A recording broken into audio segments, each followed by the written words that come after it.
Adding online functionality to an Unreal Engine game can be a very frustrating and time-consuming process. That's why I created this free template. With it, you can quickly add player registration, login and logout, leaderboard, and a safe system for each player, without building everything from scratch. All you need is the PlayFab plugin and this template.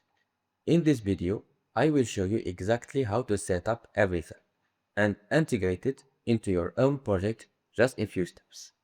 First, open PlayFab Developer. Then, sign in with your Microsoft account. Then, New Studio, give it a name.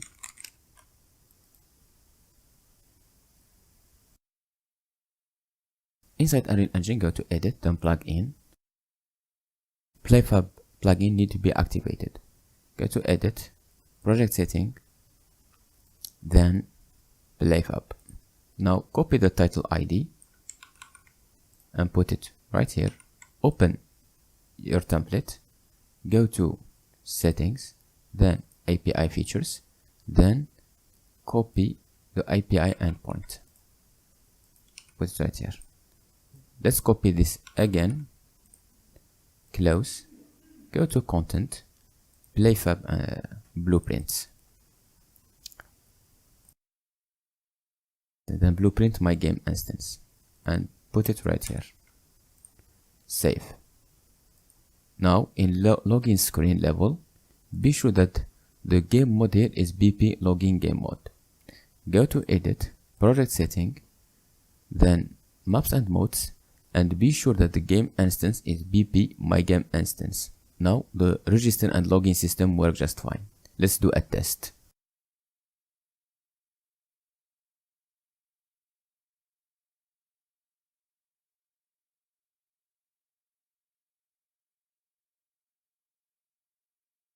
Now we have one registered player, and now let's add the leaderboard. To add the leaderboard, first go to Settings, then API Features, then Allow Client to Post Player Statics, and save. Go to Client Profile Options, and be sure the display name is checked. Now go to Progression, Leaderboard, New Leaderboard. Name it.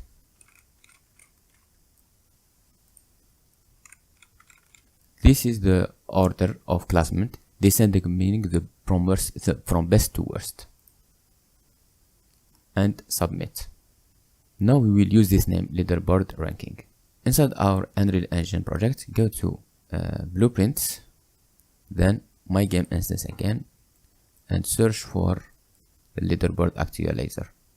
And here, go here, then change the name to the Leaderboard name. Here. Which is this name. Then go to Menu Systems, then Main Menu Widget. Here we have the global ranking. Go to Graph, and here paste that name again, Leaderboard Ranking. This will mean it will show the first 10 people, and it will start from number 1. And this is it. Now you need to play and score some points. So let's test it. So I have created 2 accounts. One I scored 3 and the other one I scored 18. This is the account with 18 score. As you can see, it opened the second level, and the others are still locked until you collect enough gems. Let's go to the leaderboard. As you can see, 18, 3, and now the leaderboard is working fine. If you don't want to play online, just log out and press here. And this is in Leaderboard Legacy. You will see that this is the 2 players, Hello 3 and Hello 1, with score of 3 and 18 classed. Now let's add the privacy and policy. All you have to do is to go to Content, then Title Data, then New Title Data. Add it, name it whatever you want, so let's name it Privacy, and here write the privacy and policy. Inside documentation, I have given you a ready to use privacy and policy. Here it is. Just copy and put it right here and save. Let's go to our project, Content Browser, and inside the menus, go to the Option menu.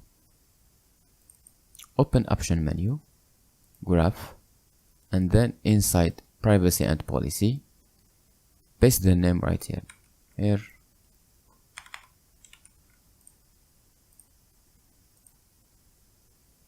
and this is it. Go to options, then privacy and policy, and this is it. And now we have set our project to work with it. We can log in if we have an account. If we don't, then let's create a new account.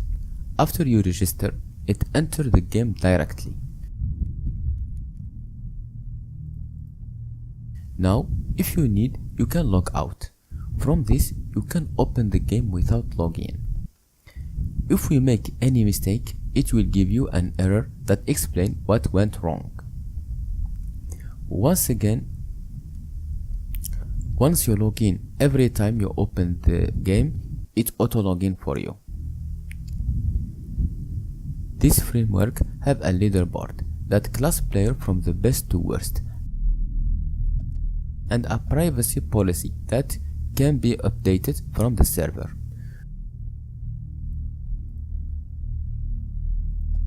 We have UI system and sound effects that are usable in any of your future projects, like the main menu, the option menu, the pause menu, level selection that unlock levels depending on number of gems collected. Let's open level 1. And as you can see, there is a countdown system, and you can control the player, and once the countdown is finished, a timer will start, and now we can move either with the keyboard or using the touch screen.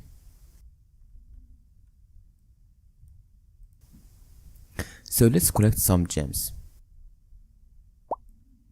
There is two kind of traps, the moving saw and the spikes.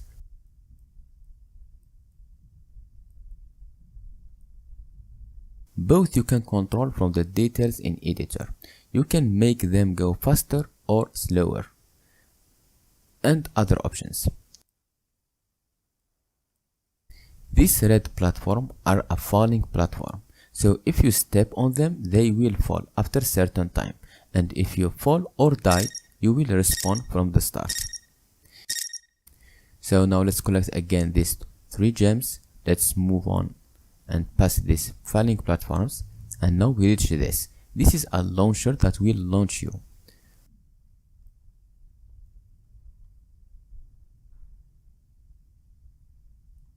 This up here is the pause menu, and when you pause the game, even the timer will stop. Resume will allow you to continue from where we stopped. Finally, if we cross the finish line, the game save and show you the winning screen. It gives you 1 or 2 or 3 stars depending on the number of gems collected. In our case, we collected only 3 gems, so we got only 1 star. This is the previous level. This is the replay button. This takes you back to the level selection, and this takes you back to the main menu. If you press next and you collected enough gems, it will open the next level. If not, it will take you back to the level selection. We only collected 3 gems. As you can see, level 2 is still locked. We need 15 gems, and the collected gems from our first play is saved, and it is only 3. So let's replay level 1 and collect more gems.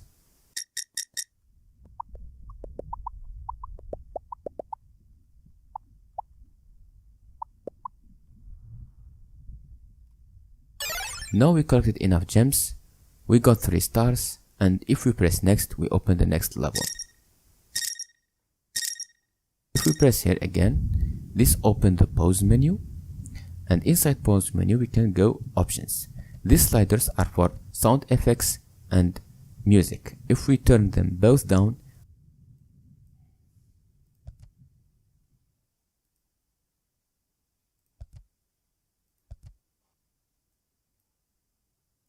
as you can see, we can hear nothing.